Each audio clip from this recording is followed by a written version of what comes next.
one woman, two husbands, and those two husbands are brothers. For most people, the first questions are obvious. How does their marriage work? Who is the father of the children? Don't the brothers get jealous? But from an anthropologist's perspective, those aren't the most important questions, because Tibetan fraternal polyandry was never mainly about romance, it was about survival. More specifically, it was about keeping a family from falling apart.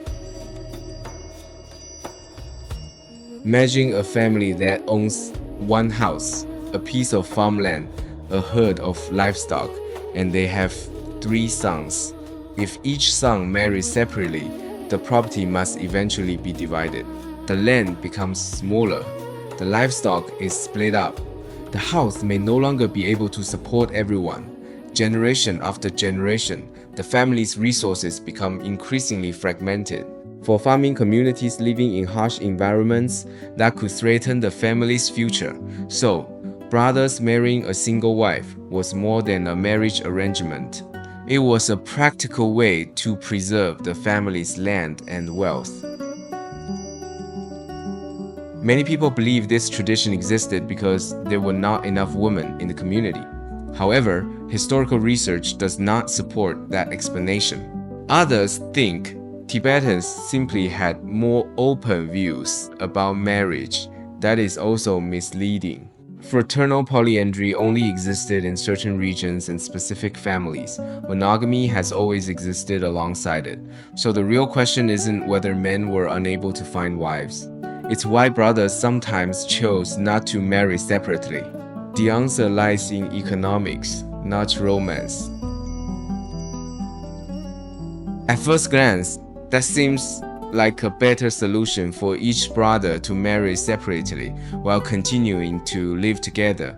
But multiple wives usually mean multiple family units.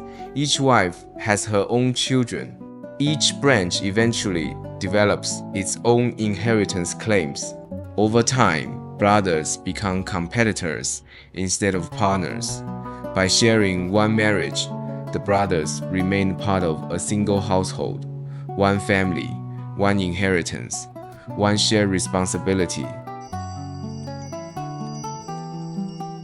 In many recorded cases, the eldest brother acted as the head of the household, but all brothers were also recognized as husbands. They shared the work, raising livestock, farming, trading, and supporting the family. People often ask, so who was the child's real father?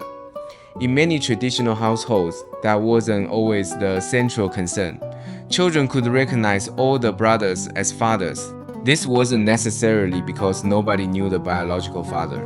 It helped ensure that every brother accepted responsibility for raising the children and supporting the household.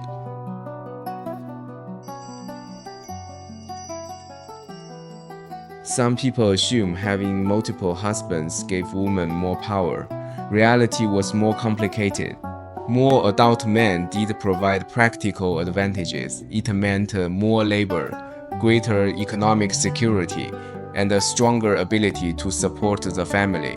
But security did not mean freedom. The wife often carried the burden of maintaining harmony within the family while caring for children, elders, and the household itself. The system offers stability, but it could also limit personal choice for women and for younger brothers alike.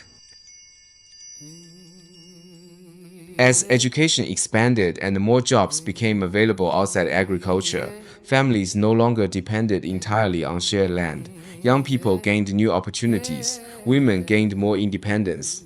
Economic survival no longer required keeping every brother in the same household.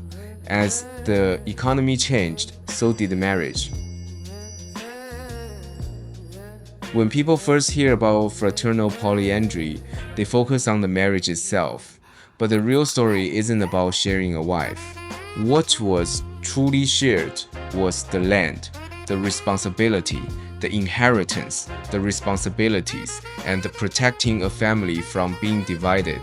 What may seem unusual today once made practical sense in a very different world.